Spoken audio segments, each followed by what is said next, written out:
La suite de la paracha va être Hanan pour ce jour 4 ou 5, dimanche, lundi, mardi, mercredi, jeudi 5. Devarim, chapitre 5, verset 19 au chapitre 6, verset 3. Une page, et du coup, il y a quoi? Il y a un commentaire, c'est tout.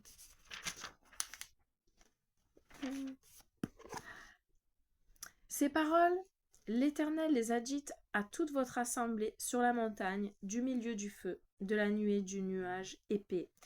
Une grande voix qui ne devait jamais se répéter. Puis, il les a inscrites sur 2 tables de pierre et me les a données. Il advint, quand vous avez entendu la voix du Saint des ténèbres, tandis que la montagne était embrassée par le feu, vous vous êtes approchés de moi, tous les chefs de vos tribus et vos anciens. Vous avez dit, voici, l'Éternel notre Dieu nous a montré sa gloire et sa grandeur, et nous avons entendu sa voix du milieu du feu. En ce jour, nous avons vu que Dieu parle à l'homme et que celui-ci peut vivre. Mais maintenant, pourquoi devrions-nous mourir quand ce grand feu nous consumerait? Si nous continuons à entendre la voix de l'Éternel notre Dieu, nous mourrons. Car quel est l'être de chair qui a entendu la voix de Dieu vivant parler au sein du feu, comme nous, et a survécu? Approche toi-même et écoute tout ce que dira l'Éternel notre Dieu, et c'est toi qui nous diras tout ce que l'Éternel notre Dieu te dira. Nous écouterons et nous ferons. L'Éternel a entendu le son de vos paroles quand vous m'avez parlé, et l'Éternel m'a dit, j'ai entendu le son des paroles de ce peuple qu'ils t'ont dites, ils ont bien agi dans tout ce qu'ils ont dit. Qui peut assurer que ce cœur-ci restera le leur pour me craindre et observer tous mes commandements tous les jours, afin qu'ils s'en trouvent bien eux et leurs enfants à jamais?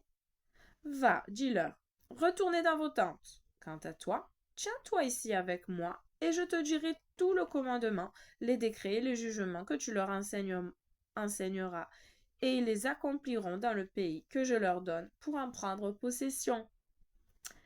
Vous veillerez à faire ce que l'Éternel votre Dieu vous a ordonné, et vous ne vous écarterez ni à droite ni à gauche.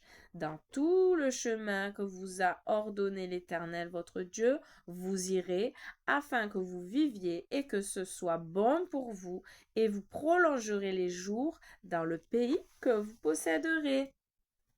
Chapitre 6. Et voici le commandement, les décrets et les jugements que l'Éternel votre Dieu a ordonné de vous enseigner pour les accomplir dans le pays vers lequel vous traverserez pour en prendre possession. Afin que tu craignes l'Éternel ton Dieu, pour observer tous ces décrets et ces commandements que je t'ordonne, toi, ton fils et le fils de ton fils, tous les jours de ta vie, et afin que tes jours se prolongent. Tu écouteras Israël, et tu veilleras à accomplir pour que ce soit bien pour toi et pour que vous vous multipliez beaucoup, ainsi que l'Éternel, Dieu de tes pères, a parlé pour toi, une terre ruisselante de lait et de miel. Fin. Donc il y a un seul commentaire pour le chapitre 6, versets 1 à 3. C'est de Ramban. Moshe exhorte le peuple à observer scrupuleusement les commandements, afin que son engagement au service de Dieu l'amène à le révérer et à le craindre, et que cela serve d'exemple à leurs enfants et petits-enfants. En contrepartie, Dieu leur enverra le bonheur, et leur séjour dans le pays sera long et fructueux. Fin pour aujourd'hui.